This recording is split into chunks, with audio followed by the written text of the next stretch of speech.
میں آپ سے آپ میری بات ہی نہیں سمجھے. میں نے آپ سے اس لیے پوچھا کہ مشاہد اللہ خان صاحب کو فوج کے خلاف بیان دینے پہ نکالا گیا اور کل ہی ان کو جو ہے سینیٹ کا پارلیمانی لیڈر بنا دیا گیا جو ایکول ٹو وفاقی وزیر ہے. اب آپ کیا کہتے ہیں؟ نہیں اب آپ کیا کہتے ہیں؟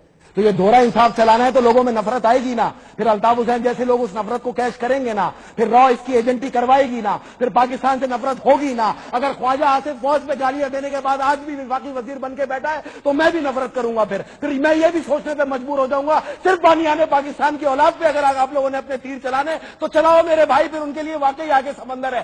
غلط کر دو ان کو پاکستان کے پانیوں کے اندر. پھر یہ کر لو آپ یہاں پر آ کر بیٹھ کر. کمال ہو گیا. اگر آپ نے انصاف کرنا ہے تو دوہرا معیار کس لیے پاکستان میں؟ پھر مشاہد اللہ خان پہ بھی پابندی لگاؤ, خواجہ آصف پر بھی پابندی لگاؤ. اگر آپ نے پھر خالی ایم کیو ایم کے قائد پہ ہی پابندی لگانی ہے تو 100 بار لگائیں. پھر یہ نفرتوں کا آغاز بڑھتا رہے گا اور اسی چیز سے یہ دیواریں کھینچی ہیں. سندھی سندھ کے اندر محدود ہو گیا, اردو بولنے والا کراچی میں محدود ہو گیا, پنجابی پنجاب میں محدود ہو گیا, پٹھان کے اندر محدود ہو گیا اور بلوچ میں محدود ہو گیا. اور اسی پہ وہ راہ کا سربراہ وہاں پہ کھڑے ہو کے کہتے ہیں ہم پاکستان کو 4 ٹکڑوں میں بانٹیں گے. تو سرحدیں وہاں کھینچتی ہیں جہاں پہ نفرتوں کی دیوار کھڑی ہو جائے. انصاف کرو میرے بھائی. اگر آپ ملا عزیز کو یہاں پر ضمانت دے کے پروٹوکول میں لے کے چلو گے اور خالی توپوں کا رخ آپ نے الطاف حسین پہ رکھنا ہے تو الطاف حسین نے کسی فوجی کو قتل نہیں کیا تھا. کرنل ہارون اسلام کے آگے سے یا تو شہید ہٹا دو یا ملا عزیز کو گرفتار کر لو. میں آپ کی بات پہ قائل. آپ صاحب ہم کسی الطاف حسین صاحب کے حوالے سے کوئی نفرت کی بات نہیں کر رہے. میں تو کسی ایک پارٹی کی بات نہیں کر رہا. میں کہتا ہوں الزامات آپ کی پارٹی میں لگائے تھے, رحمان ملک صاحب کے حوالے سے الزامات سامنے آئے. دیکھیے سارے لوگ الزامات لگاتے رہے نا.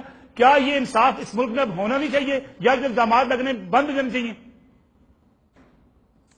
نہیں, میں ان تمام لیڈروں کو ایک بات بتا دوں کہ اگر آپ نے فوج کے خلاف اسی طرح تانا شکنی کرنی ہے جبکہ وہ ضرب عزم ہے تو میں لا الہ الا اللہ محمد رسول اللہ تصور کروں گا کہ واقعی آپ لوگ را کے لیے کام کرو. الطاف حسین صاحب کو یہ جو انہوں نے گفتگو کی تھی ڈی جی رینجر کے اوپر, یاد ہے نا آپ کو؟ یہ کرنی چاہیے تھی.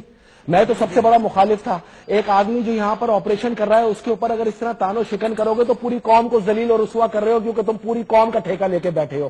لیکن اگر D G I S I کے اوپر جیو بھونکے اور اس کو قاتل قرار دے اور وہ آج بھی کھلا بیٹھا ہو اور انصار عباسی جیسے اور دیگر تجزیہ کار آج بھی اگر ٹیلی ویژن پہ تجزیے کریں تو اس کو منافقت کہتے ہیں یا نہیں کہتے؟